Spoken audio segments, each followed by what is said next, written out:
Today I'm reviewing the Stryd footpod. This is the first review that I'm making, so please feel free to give me feedback in the comments after the video, and yeah, hope you enjoy it. So, how does it work? It is a really small, tiny plastic thing that you attach to your shoe, and when you're running, it is going to measure your distance, pace, cadence, and power. For me, the main reason was that I wanted to do Zwift running. Zwift running is an online virtual reality. So basically you can run on your treadmill, and then you're also running inside this virtual reality.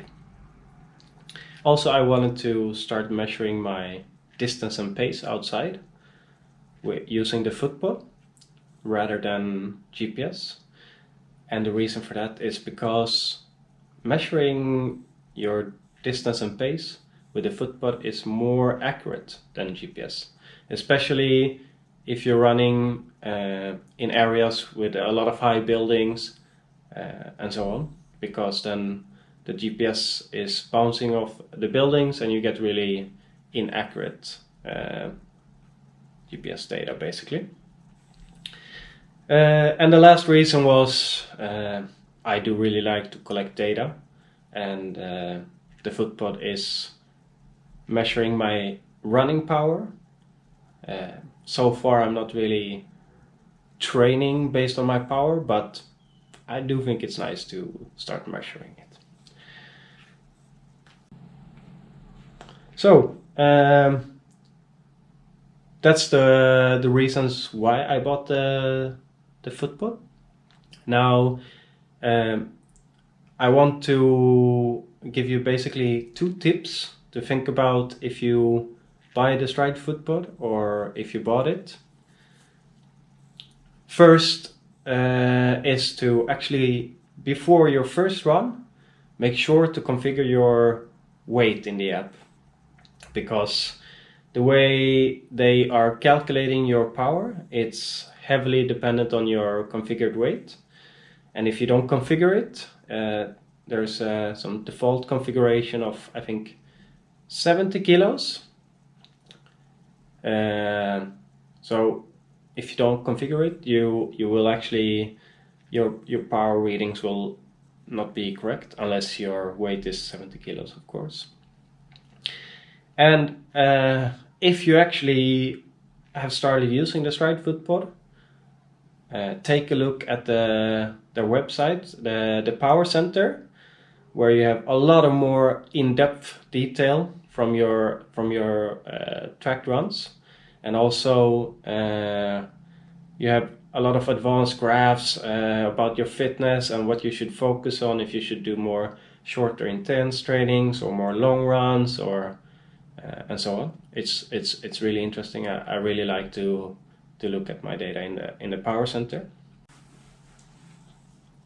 And the last thing I want to talk about is my impressions of the Stryd footpod. So let's start with the good things. I think that the battery life is really good. It feels like I never charge it.